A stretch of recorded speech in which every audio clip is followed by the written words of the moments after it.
చదువు దుర్మార్గుల కళ్ళు విప్పుట అని మాట్లాడుతూ న్యాయాధిపతుల గ్రంథం 16వ అధ్యాయంలో కొన్ని మాటలు చదువుకుని మిగిలి ఉన్న మాటలు ఇతని ముందు కొన్ని నిమిషాల వాక్యాన్ని దైవమైన చెప్పుకుందాం. ఎప్పుడైతే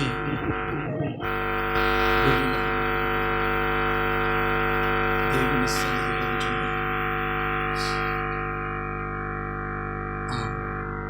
సంసోను దెలీలా కట్ల నుంచి విప్పబడిన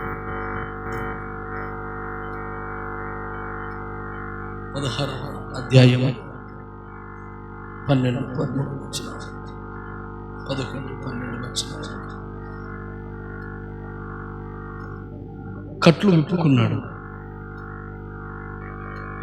మనము కూడా ఉపవాస ప్రార్థనలో బలహీనత కట్లు, పాపం అనే కట్లు విప్పుకున్నాం. విప్పుకున్న తర్వాత మరలా 15 వచ్చిన అప్పుడు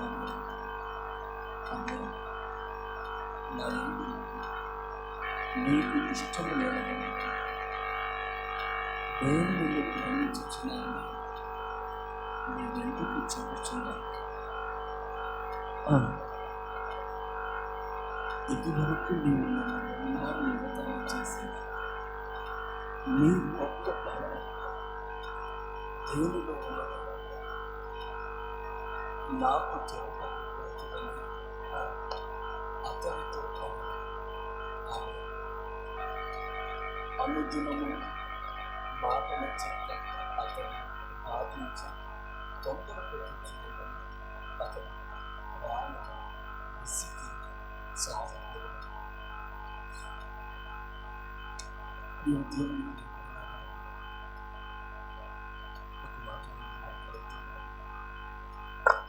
సర్వశక్తి కలిగిన యేసయ్య ఎదుట, సర్వశక్తి కలిగిన యేసయ్య ఎదుట ఎన్నో కట్లు బంధకాలు ఒడగొట్టాడు. అప్పుడు సాతాను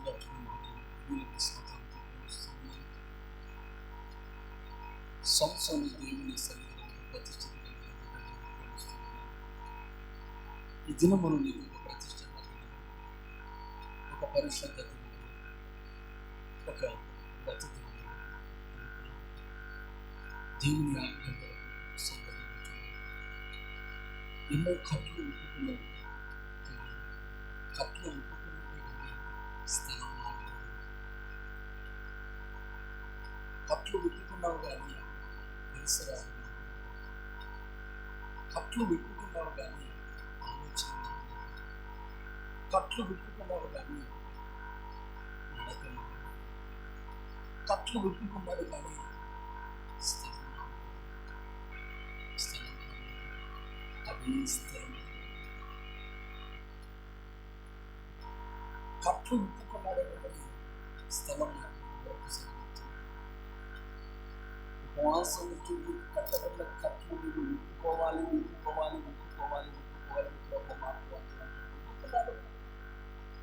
చేత కాకపోతే దేవుడు విప్పాడు. కట్లన్నీ విప్పి సంసోనుకు మరలా నూతనమైన బలం ఇచ్చాడు. ఎక్కడున్నాడు సాతాను చెత్త చేరిన ఈ ప్రతిష్ట కలిగిన ఒక వ్యక్తి, ప్రార్థన చేస్తున్న ఒక వ్యక్తి స్థలం అనిత్యము దేవుని ఒడిలో గురించిన సంసోను. దేవుని చేతిలో ఉన్నాడు సంసోను, దేవునిలో ఉన్నాడు సంసోను, దేవుని కనుదృష్టిలో ఉన్నాడు, దేవుని ఏర్పాటులో ఉన్నాడు, దేవుని చిత్తాన్ని నెరవేరుస్తున్నాడు. దైవ వరాల పుట్టిన బిడ్డ ఇన్ని వరములు పొందుకొని దేవుడు ఆయా సమయంలో దేవుడు సంసోనుకు తోడై ఉండి బలపరిచి ఆయా సమయంలో పరిశుద్ధాత్మ ప్రేరేపించి అంతటి ప్రతిష్ఠత కలిగి మంగళ కత్తి తల మీద క్షౌరం పెట్టుకోకపోకుండా ప్రతిష్ఠత కలిగి ప్రార్థన పండుగ ఆయా సమయంలో బాగా కలిగినప్పుడు ఇశ్రాయేలును విడిపించడానికి నాయకుడిగా ఎన్నుకున్నాడు. న్యాయాధిపతి కలిగినట్టే దేవుని సన్నిధిలో ఉండవలసిన ఈ సంసోను ఆలోచన ఎక్కడున్నాడంటే అదే అధ్యాయం 16వ అధ్యాయం 19వ వచనం మాట చదువుదామా. ఆమె తన తొడ మీద అతని నిద్రపుచ్చింది. ఏమంటూ ఎక్కడ నిలబడ్డాడు? దేవుని ఒడిలో పిలవలసిన కుమారుడు, దేవుని ఒడిలో ఉండవలసిన బిడ్డ, దేవుని చేతిలో ఉండవలసిన సంసోను ఇప్పుడు ఎక్కడికి వెళ్ళాడంటే సాతాను ఒడిలోనికి వెళ్ళాడు. సాతాను ఒడిలో ఉన్న తన ప్రతిష్టతలో నిలబడి ఉన్నాడు. సాతాను కౌగిలిలో ఉన్న తన దర్శనమును, తన కృపను దేవుడు వదలలేదు సంసోను. ఎలాగైనా ఈ బలహీనతల నుంచి, ఈ సాతాను ఉచ్చుల నుంచి నా బిడ్డను నేను కాపాడాలని దేవుడు అనుకుంటున్నాడు. కానీ దేవుడు హెచ్చరిస్తూ ఉన్నాడు, దేవుడు బుద్ధి చెబుతూ ఉన్నాడు, దేవుడు గద్దిస్తూ ఉన్నాడు. ఏ తప్పు చేసినా దేవుడు హెచ్చరించి ఖండిస్తూ ఉన్నా, తాళ్లతో బంధించినా, ఎన్నిసార్లు బంధించినా కూడా దేవుడు చెప్తాడు, ఇదిగో నేను బంధించాను, నీకు కష్టం కలుగుతా ఉంది, నీకు నెమ్మది కలగడం లేదు, నీకు కష్టం కలుగుతుంది సంసోను, నీవు ఇంతవరకు బలిగినడు కాలేదు, నీవు జాగ్రత్తగా ఉండు, జాగ్రత్తగా ఉండు, జాగ్రత్తగా ఉండు. 3 సార్లు ఖండించాడు, 3 సార్లు ఖండించాడు, 3 సార్లు మెలకువను చూపాడు. అయినా సాతాను 3 సార్లు కట్టిపడి వేసినా, ఎన్నిసార్లు బంధించినా కూడా సాతాను ముచ్చులో ఉన్న దైవ శక్తి నేను కోల్పోతానేమని భయము లేకుండా బంధించబడిన చోటే నిలబడాలి. ఈ ఉపవాస ప్రార్థన దినము ఏ స్థలాన్ని నేను బంధించిందో సాతాను ఆత్మీయతను చూడలేక, దైవ బలాన్ని పోగొట్టుకోవడానికి, దైవ శక్తిని పోగొట్టుకోవడానికి, దైవ ప్రార్థన ఆత్మను పోగొట్టుకోవడానికి, ఒకవేళ ఏ స్థలములో నిలబడి దేవుని ఆత్మను పోగొట్టుకొని, ఏ స్థలములో నిలబడి, ఏ ఒడిలో నిలవబడి, ఏ కౌగిలిలో నిలబడి దేవుని ఆత్మను పోగొట్టుకున్నావో ప్రభు అంటున్నాడు, సంసోను ఇప్పటికైనా లేవు, సాతాను ఒడిలో నుంచి ఇప్పటికైనా బయటికి రాయా, ఇప్పటికైనా బయటికి రాయా, ఇప్పటికైనా బయటికి రా, ఇప్పటికైనా బయటికి. ఆత్మలో మెలకువలు నిద్రపోయాడండి. హల్లెలూయా. ఆత్మను నిద్ర పెట్టేసింది. ప్రార్థించవలసిన సంసోను, అనేకులు విడిపించవలసిన సంసోను, ప్రతిష్ఠిత కలిగిన సంసోను ఏం చేస్తున్నాడంటే 3 మంది ఎగతాళి చేశారు. ఏమంటుంది ఆ 15వ వచనంలో చూస్తే, అప్పుడు ఆమె, నా యందు నీకు ఇష్టము లేనప్పుడు నేను నిన్ను ప్రేమించుచున్నానని నీవెందుకు చెప్పుచున్నావు? ఇది వరకు నన్ను 3 ఎగతాళి చేసి, నీ గొప్ప బలము దేంట్లో నుంచి నాకు చెప్పకపోతే నా ఇంటి నుంచి గెటౌట్, బయటికెళ్ళు, బయటికెళ్ళు, బయటికెళ్ళు. అనుదినము అనుదినము అనుదినము అనుదినము దలీల మాటకు విసికి విసికి విసికి విసికి ఏమనుకున్నాడంటే చావాలా అని కోరుకున్నాడు. దేవుడు చంపాలని కోరుకోలేదు, దేవుడు చంపాలని కోరుకోలేదు. ఆయన ప్రతిష్ఠతలో ఉన్న పిల్లలు, ఆయన సన్నిధిలో ఉన్న పిల్లలు, ఆయనతో సహవాసం చేసిన పిల్లలకు నా ప్రభు దీర్ఘాయువునిచ్చే దేవుడు. హల్లెలూయా. ఆయన చంపే దేవుడు కాదండి. ఇతనికి, దేవుని భక్తుడికి ఏం కలిగిందంటే ప్రాణం మీద ఏమైంది? ప్రాణం మీద ఏమైంది? ఇష్టం. ప్రాణం మీద విసిగిపోయాడు. ఇక చావడం వద్దు, ఇక బ్రతకడం వద్దు, ఇక చావాలి అనుకున్నాడు. ఏలియా కూడా చావాలనుకున్నాడు, చేతగాక. కానీ ఏలియాను బలపరిచినాడు. కానీ ఎక్కడున్నాడు ఏలియా? ఏలియా ఎక్కడున్నాడు తెలుసా? ఏలియా అరణ్యంలో ఉన్నాడు. ఏలియాను బలపరిచిన దేవుడు, ఏలియా తీర్మానంను బలపరిచిన దేవుడు సంసోను ఎందుకు బలపరచడం లేదు? అయితే ఏలియా మోకాలు నా చేతగాను ప్రార్థన చేశాడు, కానీ సంసోను మాత్రం ప్రార్థన చేయలేదు. ప్రార్థన మరిచిపోయాడు, దేవుణ్ణి మరిచిపోయాడు, స్థలం మారలేదు.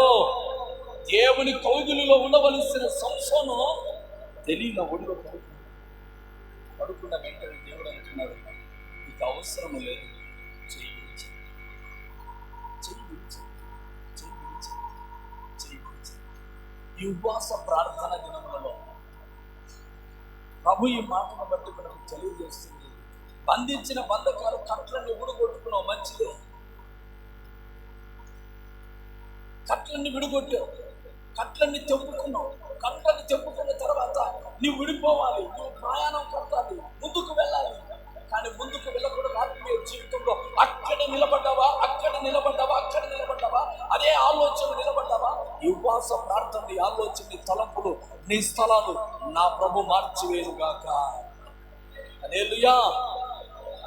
దైవ బలమును పొందాలంటే దైవ బలము లేని చోట నువ్వు నిలబడకూడదు.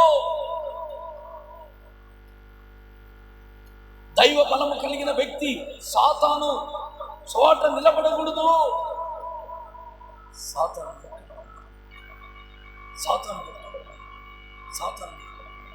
వాడి ఆత్మీయ జీవితాన్ని పాడు చేయాలని నీలోనికి ప్రతి ఒక్కరిలోనికి చొరబడి ఆత్మీయ జీవితాన్ని నాశనం చేయాలని ప్రతి ఒక్కరి ఆలోచన నాశనం చేసి ప్రాణాలను విసుగు అందించి చావాలని కోరుకుంటున్నారు.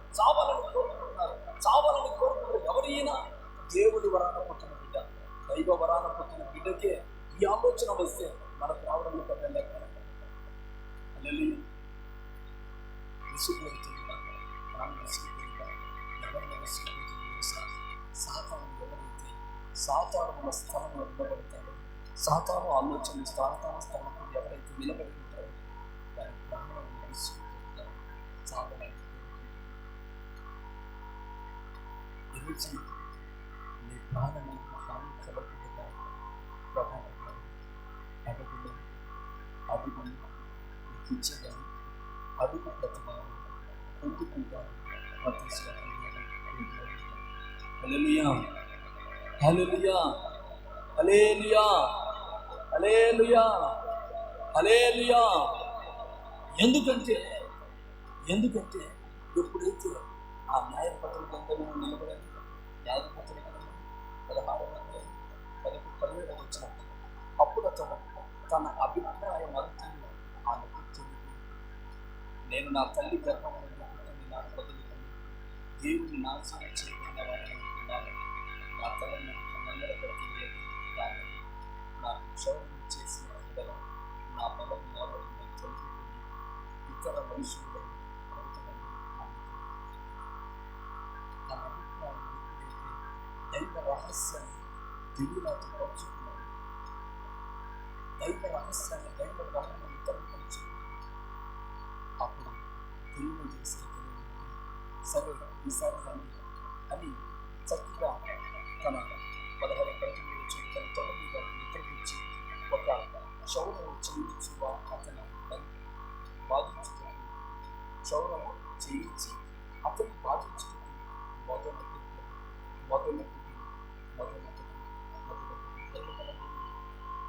దైవ రహస్యం ఎప్పుడైతే ఆమెకు చెప్పారో ఆ జనం ఎప్పుడైతే కత్తిరించిన వెంటనే సంశయం ప్రతిష్ఠిత పోగొట్టుకున్నారు, పరిశుభ్రత పోగొట్టుకున్నారు, సమస్తాన్ని పోగొట్టుకున్నారు. అప్పుడు భావించడం సాతాను నుంచి, ఇదిగో సంసోను, దేవుని వరాన పుట్టిన బిడ్డవు, ఇదిగో నీకు బలం ఉంది కదా, ఇప్పుడు నీ బలాన్ని చూపించు అన్నాడు. అన్నాడు. అప్పుడు ఏమనుకుంటున్నట్టు చక్కగా చదవండి అక్కడ బాధించుకున్నప్పుడు అప్పుడు అతనిలోని బలము తొలగిపోయేను.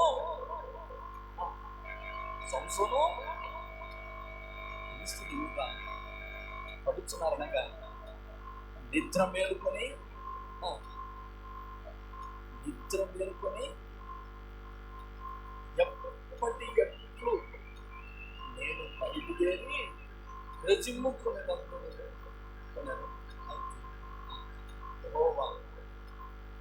అతనికి దూరమైన తెలుసు. ఎప్పటిలాగే లేచాడు, ఉదయాన్నే లేచాడు, ప్రార్థన చేస్తావు, నువ్వు మంచిదే, నీకు బలం ఉందా అనుకున్నాడు. భ్రమపరిచే ఆత్మలు ఉంటాయి కొన్ని. నాలో నుంచి బలము పోయిందని తెలుసుకోలేదు.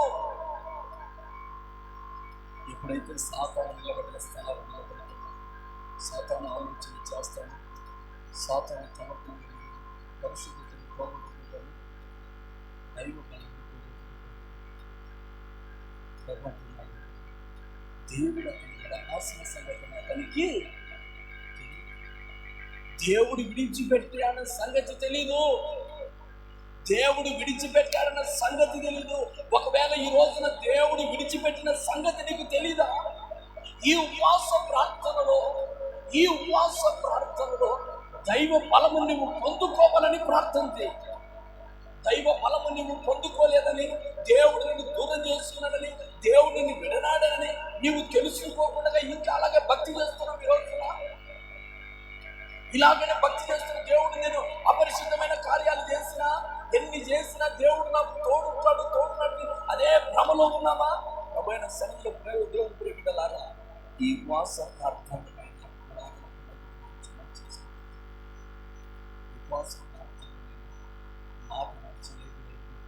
పరిశుద్ధమైన జీవితాన్ని జీవించి దైవ బలము పొందుకుంటుంది గాక. హల్లెలూయా, హల్లెలూయా, హల్లెలూయా. దైవ బలము వదిలిపోయిన సంగతి ఎవరికి తెలియదు? చాలా మంది ఉన్నారు, కట్లు అంటున్నారు, ఫ్రీ అయిపోయారు, బంధకాలను ఊడిపోయాయి. అయితే అదే స్థలంలోనే అదే ఆలోచనే, అదే తలంపే, అదే నిర్ణయమే, అదే అయితే బలము నీలో నుంచి దైవ బలం పోయిందని నీకు తెలియదు. దేవుడు నిన్ను విడిచిపెట్టాడని నీకు తెలియదు. ఈ ఉపవాస ప్రార్థనలో దేవుడు నీతో నిలిచి ఉన్నాడా? దేవుడు నిన్ను విడిచిపెట్టాడా? ఈ ఉపవాస ప్రార్థనలోనైనా కనిపెట్టి అడుగుడి మీకు ఇవ్వబడును. దైవ బలము పోగొట్టుకున్నావా? అడుగు, మరలా దేవుడు నీకు దయచేస్తాడు. హల్లెలూయా, హల్లెలూయా. మత్తయి సువార్త 7:7 చదువుతాం. ఒక మాట మరొకసారి జ్ఞాపకం చేస్తాను. మత్తయి సువార్త 7:7.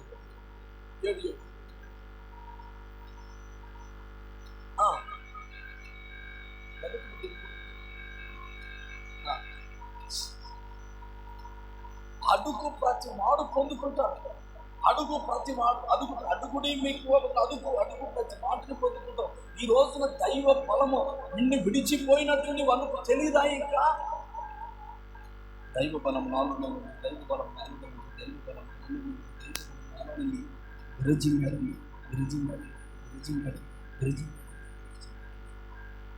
దైవ బలం ఉందని మాత్రము తెలియకపోయేసరికి ఆ సమయం జరిగిన మాట సంవత్సరం న్యాయపత్రికలో 16 అప్పుడు పిలుస్తూ అతను పట్టుకుని అతని కన్నులు వెలిగిస్తాడు.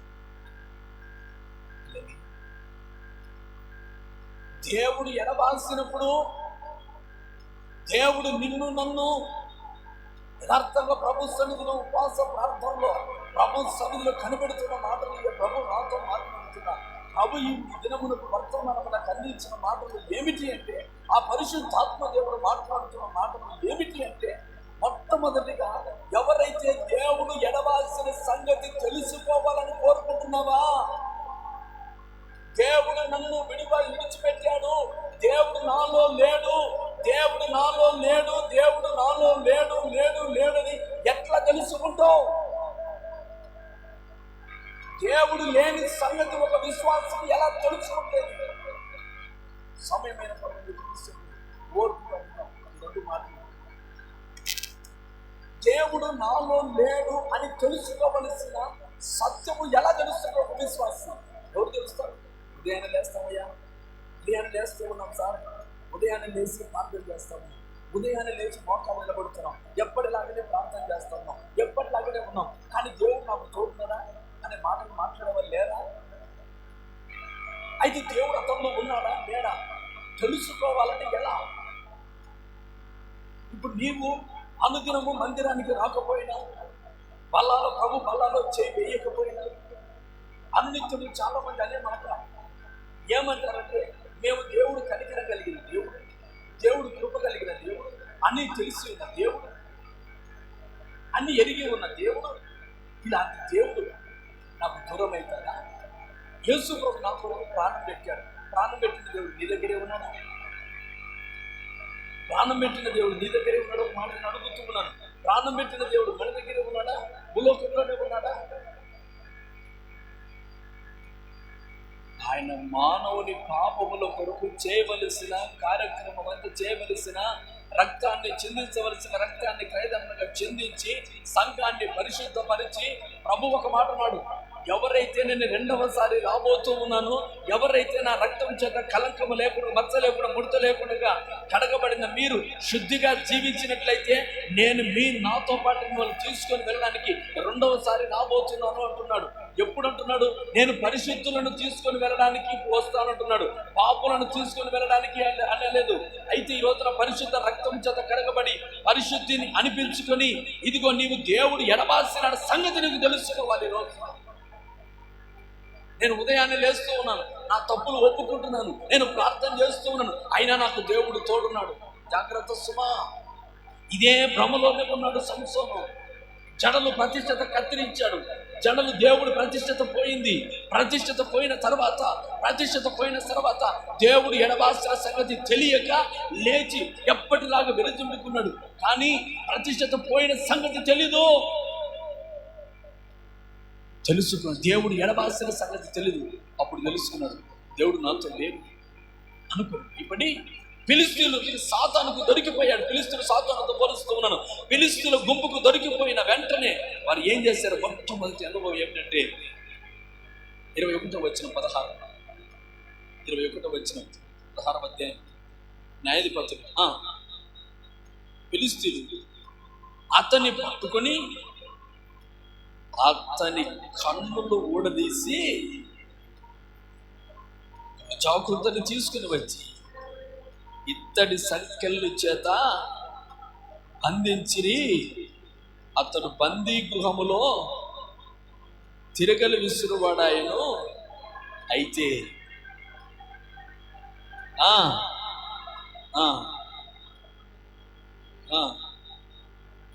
హల్లెలూయా. దేవుడు ఎడబాసాడు.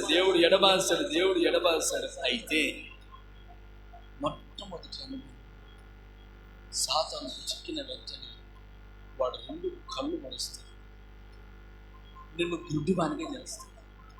గుడ్డివాణి చేసి గుడ్డు చాకిరి చేసి కష్టము నీకు తెలియపరుస్తాడు. దేవుడు ఏ కుటుంబాన్ని ఎడబాస్తాడో కష్టం ఉంటుంది, చాలా బాధలు ఉంటాయి, చాలా కన్నీళ్లు ఉంటాయి. దేవుడు ఎడబాసిన సంగతి తెలుసుకోవాలనుకుంటే దేవుని ప్రియ కుమారుడా, కుమార్తె, బైబిల్ గ్రంథము దేవుడు కొట్టివేయడానికి రాలేదు, దేవుడు నెరవేర్చడానికి వచ్చి ఉన్నాడు. ఒక వ్యక్తి దేవుడు ఎడబాసి ఉన్నాడంటే ఆ వ్యక్తి జీవితంలో కష్టం ఎదురవుతుంది, బాధలు ఎదురవుతాయి, నిందలు ఎదురవుతాయి, అవమానాలు ఎదురవుతాయి, బలహీనతలు ఎదురవుతాయి. ఎన్ని కష్టాలు వచ్చినా, ఎన్ని బాధలు వచ్చినా ఓర్చుకొని అలాగే ముందుకు వెళుతున్నావా? గుడ్డివాడిలాగా, కళ్ళు తెరుచుకోకుండా గుడ్డివాడిలాగా అలాగే ప్రయాణం ముందు కొనసాగుతూ ఉన్నావా? దేవుడు నాకు తోడున్నాడు. మరి తోడుంటే ఈ కష్టాలు ఎందుకయ్యా? తోడుంటే ఈ గుడ్డితనం ఎందుకయ్యా? గుడ్డివాడిలాగా ఎందుకు మాట్లాడుతున్నావు? గుడ్డివాడిలాగా వెళ్ళవలసిన స్థలములకు ఎందుకు వెళుతున్నావు? వెళ్ళకూడని స్థలానికి గుడ్డివాడిలాగా ఎందుకు వెళుతున్నావు? కళ్ళు కనపడుతున్నాయిగా, కళ్ళు గడపడతా ఉన్నావు. గుడ్డివాడిలాగా ఎందుకు తయారు చేశాడంటే సాతానుకు చిక్కావంటే, నీ ప్రతిష్టత, నీ పరిశుద్ధత పోగొట్టుకున్నావంటే గుడ్డివాడు ఎక్కడికి వెళుతున్నాడో తెలియదు. హల్లెలూయా. గుడ్డివాడు ఏ స్థలంలో ఉన్నాడో తెలియదు. దేవుని బలం పోయే తర్వాత ఎక్కడ ఉన్నా, ఏ స్థలంలో ఉన్నా, ఎక్కడ నిలబడినా అది ఏదో స్థలం. గుడ్డివాడు నిలబడతాడు, ఎక్కడ నిలబడతాడు. ఏది మాట్లాడినా నమ్ముతాడు, ఏం చేసినా నిలబడతాడు. ఈ రోజున ఏది మాట్లాడినా నమ్ముతాడు. గుడ్డివారిలాగా కళ్ళు మూసుకొని పోయి ఆత్మీయ స్థితిలో కళ్ళు మూసుకొని పోయి ఎక్కడంటే అక్కడ నిలబడుతూ నీ ప్రతిష్టతను పోగొట్టుకుంటూ, నీ పరిశుద్ధతను పోగొట్టుకుంటూ, నీ వ్రత దినమును పోగొట్టుకుంటూ నీవు కూడా ఒక గుడ్డివారిలాగా, నీవు కూడా ఒక గుడ్డి దానిలాగా ప్రవర్తిస్తున్నావా?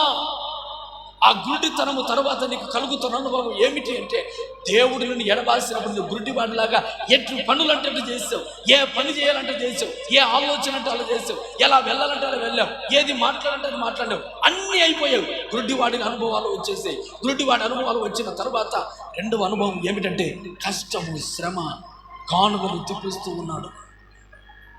భయంకరమైన కష్టం, గొడ్డి చాకిరి, గుడ్డితనములో గొడ్డి చాకిరి చేస్తూ ఉన్నాడు, గొడ్డి కష్టపడుతున్నాడు. అయినా ఫలితము లేదు,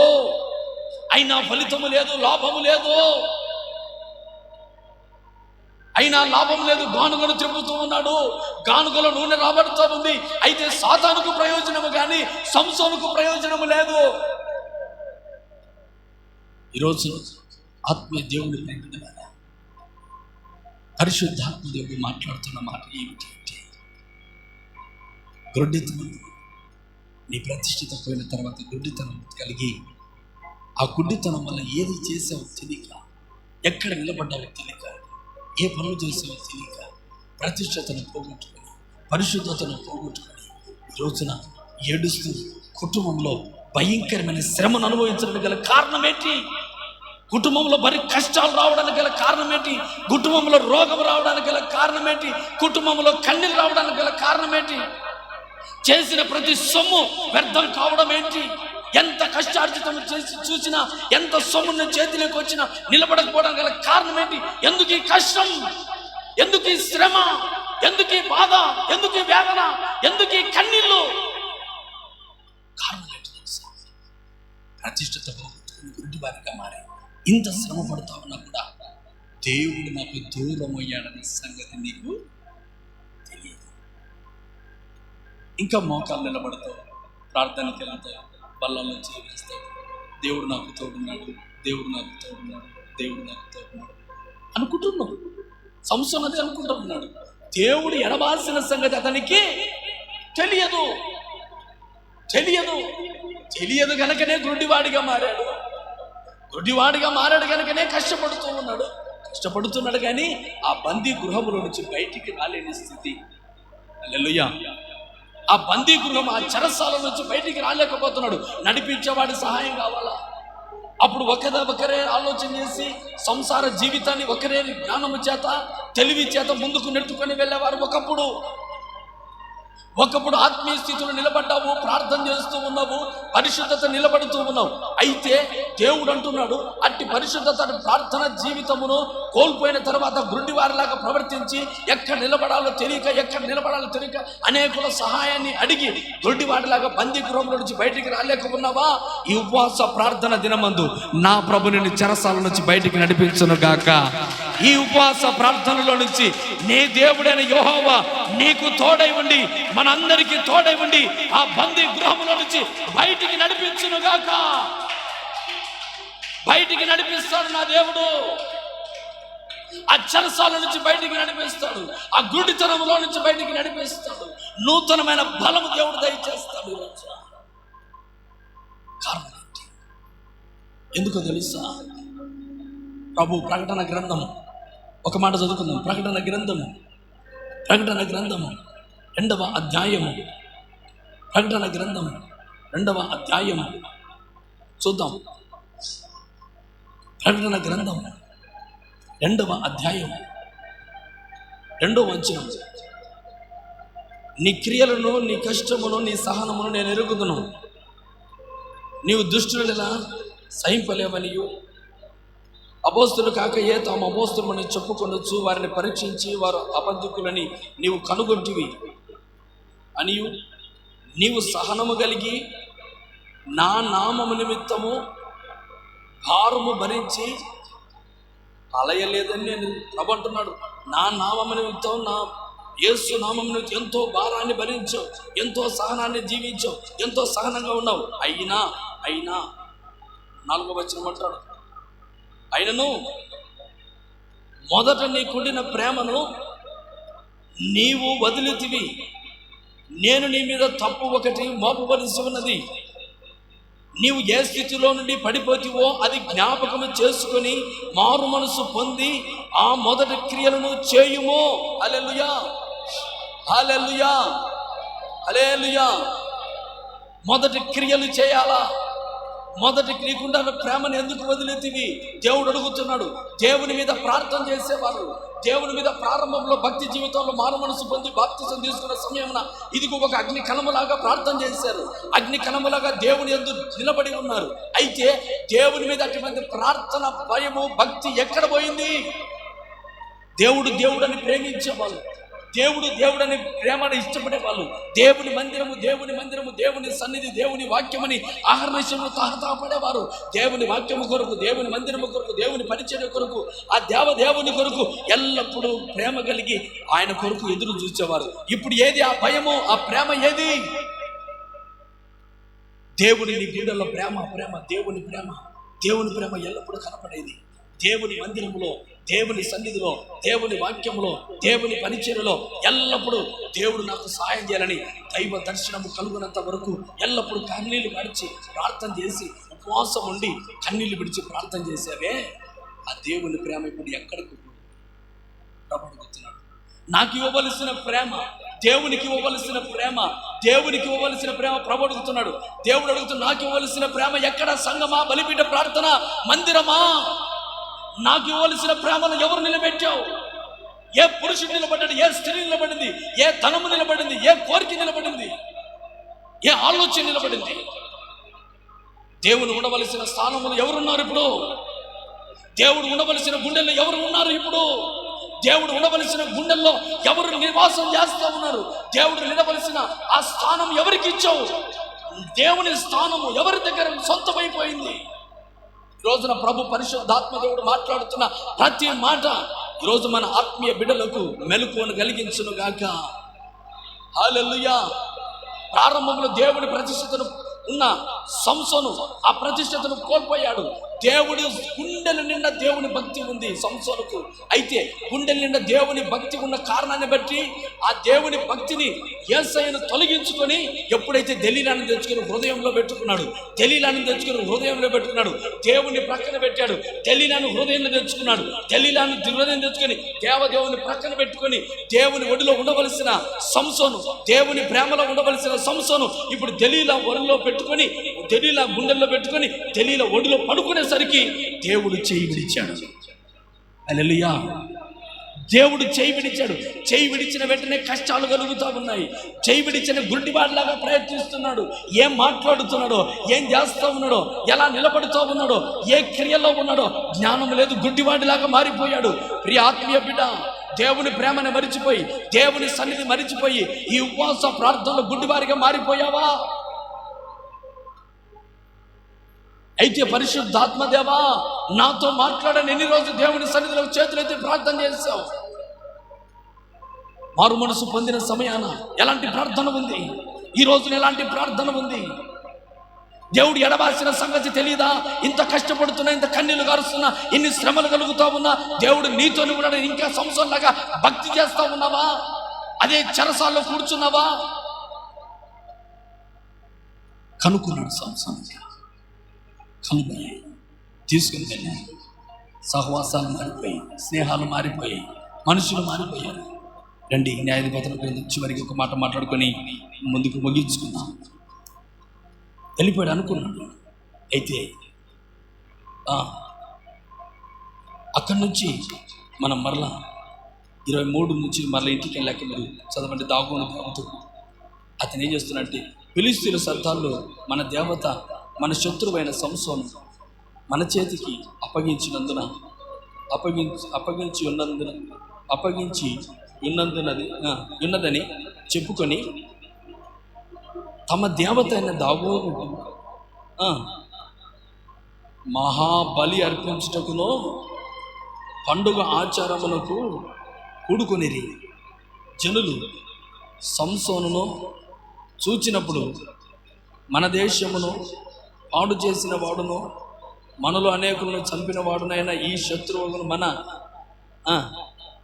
దేవత అప్పగించిందని చెప్పుకొనొచ్చు తమ దేవతను స్తుతించింది. వారి హృదయములు సంతోషంతో నిండి ఉండగా వారు మనము పరిహారము చేయుటకు సంసోను పిలిపించదము రండని సంసోను బందీ గృహము నుండి పిలువనంపిరి. వారు అతన్ని చూచి గుడి స్తంభముల మధ్యను అతను నిలువబెట్టి పరిహాసము చేయగా సంసోను తన చేతిని పట్టుకుని బంటుతో ఇట్లా, నేను ఈ గుడికి ఆధారముగానున్న స్తంభములను నన్ను తడవనిచ్చి విడువము, నేను వాటి మీద ఆనుకున్నా. హల్లెలూయా. ఒకప్పుడు దేవునిని ఆనుకున్న సంసోను, ఒకప్పుడు ప్రతిష్ట కలిగిన సంసోను, ఒకప్పుడు ప్రార్థన కలిగిన సంసోను దేవుని స్థానంలో ఇదిగో దెలీలాను ఎప్పుడైతే పెట్టుకున్నాడో, దేవుని ఒడిని విడిచిపెట్టి ఇదిగో దెలీలా ఒడిని ఎప్పుడైతే కోరుకున్నాడో, గుడ్డివాడిగా మారిన తర్వాత శత్రువుల చేతికి చిక్కేసరికి శత్రువులు అంటున్నారు, ఇదిగో మన దేవత కూతుని బలి. ఎవరండి ఇతను? దేవుడి చేత ఏర్పాటు బిడ్డ బలి కావాలా? దేవుడు ఏర్పాటు చేసిన బిడ్డను ఒక విగ్రహానికి నరకాలా? తల ఖండించాలా? అంతటి పాపం ఏం చేశాడు? అంతటి పరిశుద్ధతను పోగొట్టుకున్న వ్యక్తి ఒక్కసారిగా గుడ్డి మార్గం మారేసరికి ఏం చేయ, దేవుని మరిచిన వారి కుటుంబం ఎలాగుంటుంది, వారి జీవితం ఎలాగుందంటే ఇదిగో నరకం అంటే ఎలాగుందో అలా ఉంటుంది, నరకం అంటే ఎలాగుంటుందో అలాగుంటుంది. మరి మాట తీరు, వారి శైలి, వారి ప్రవర్తన సరిగా ఉండదు. అప్పుడు అన్నారు, వాడిని తీసుకుని దాగోను దేవత బలిద్దాం అంటే, దాగోను గుడి 2 స్తంభాల మధ్యలో కట్టబడి ఉన్న గుడి. ఆ గుడి 2 స్తంభాల మధ్యలో కట్టబడింది. అనేక జనములు కట్టుతున్న ఆ మందిరం, ఆ గుడి ఏమంటే, ఆ గుడి 2 స్తంభాల మీద ఆధారపడింది. సంసోను ఒక బంటును అడిగాడు, అయ్యా బట్టుడా నా 2 కళ్ళు పోయాయి, ఎలాగ బంధించారు, దయచేసి నా కట్లను దయచేసి. ఆ స్తంభాల మీద ఆధారపడింది కదా గుడి. అవునయ్యా, ఆ 2 స్తంభాలు, నేను గుడ్డివాణి కదా, ఎక్కడికి పోతా? ఆ స్తంభాన్ని తడిమి చూస్తాను, గుడి ఎలాగో చూస్తాను, గుడ్డివాణ్ణి ఎలాగ నా కళ్ళు లేవు, చేతితో నేను తడిమి చూస్తాను అన్నాడు. అప్పుడు అనుకున్నాడు, ఓహో గుడ్డివాడి ఆడిపోతాడు, ఇంతమంది వేల జనాలు ఎక్కడ తప్పించుకుంటాడు అని సంసోను వదిలేస్తే, సంసోను చేస్తున్న పనిని గుడ్డివాడిగా తడుముతూ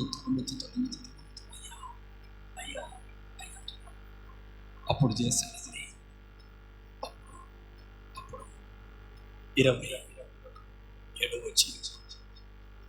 వచ్చింది. ఆ గుడి స్త్రీ పురుషులతో నిండెను. ఫిలిష్తీయుల సర్దారులందరూ అక్కడ నుండి సంసోను ఎగతాళి చేయగా గుడి కప్పు మీద స్త్రీ పురుషులు గుడి మీదనే రమారమే 3000 మంది సంసోను ఎగతాళి చేస్తా ఉంటే జనమంతా హేళన చేస్తా ఉన్నారు. ఓహో బుడ్డోడు, ఈ రోజున బలిపడానికి పశువులు కాదు, ఎడ్లను కాదు, మేకలను కాదు, ఇదిగో సంసోను మా శత్రువుని అప్పగిస్తానని గుడి మీద 3000 మంది ఉన్నట్టు గుడి లోపల ఎంతమంది ఉన్నారు? హల్లెలూయా.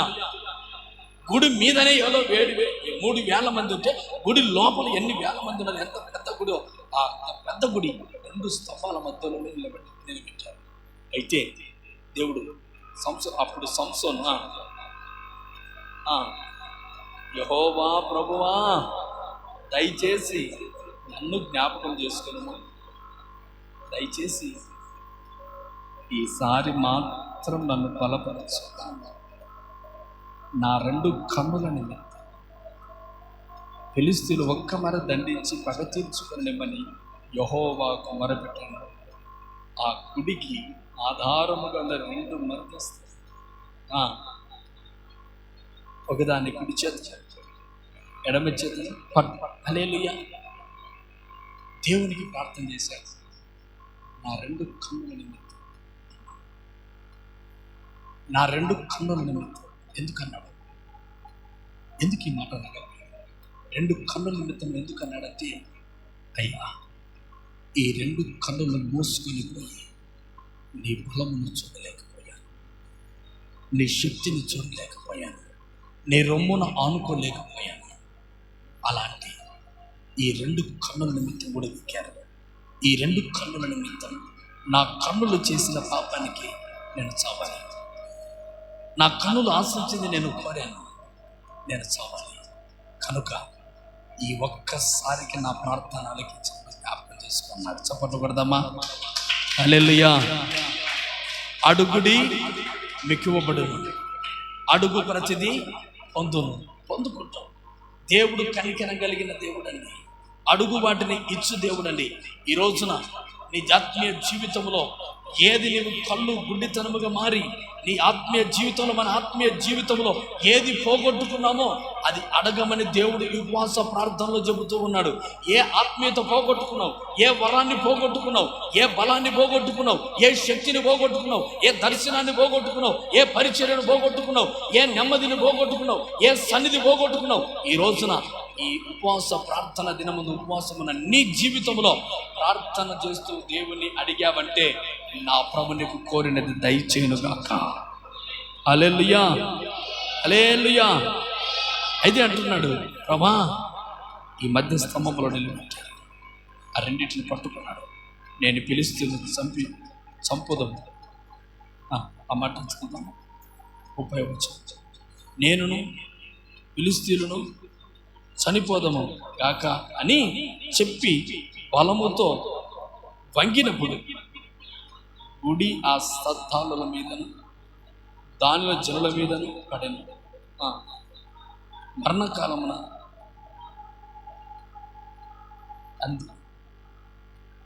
అతడు ఒక మాట అన్నాడు, ప్రభా ఈ రెండు కన్నుల నిమిత్తం చేసిన పాపానికి నేను ఈ సద్దాలు చచ్చుదుముగాక అన్నాడు. చచ్చుదుముగాక ఎందుకు?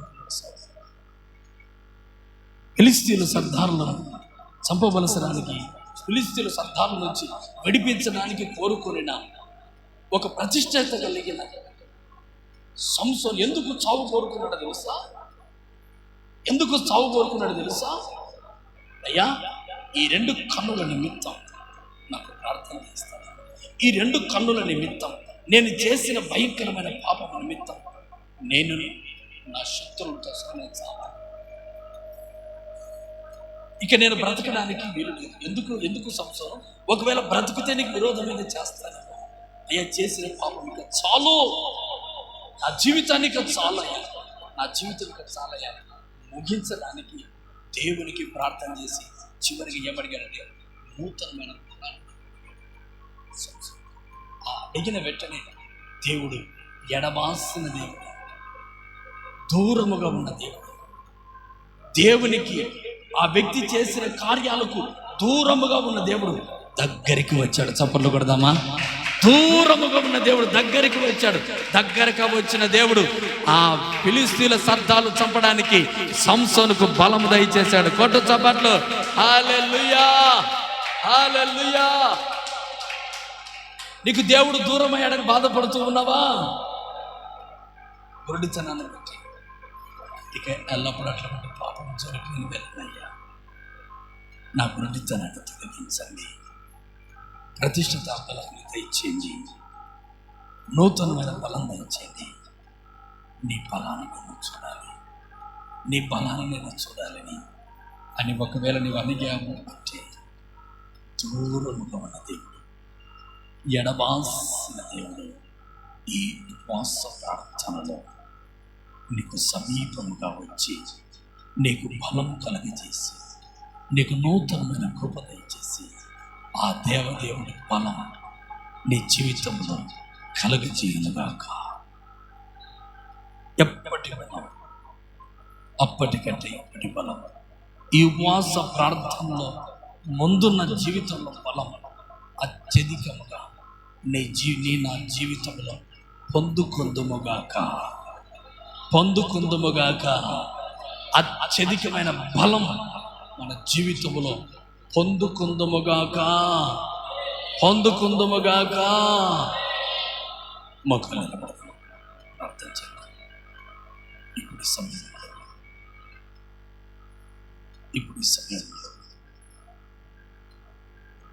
సమయంలో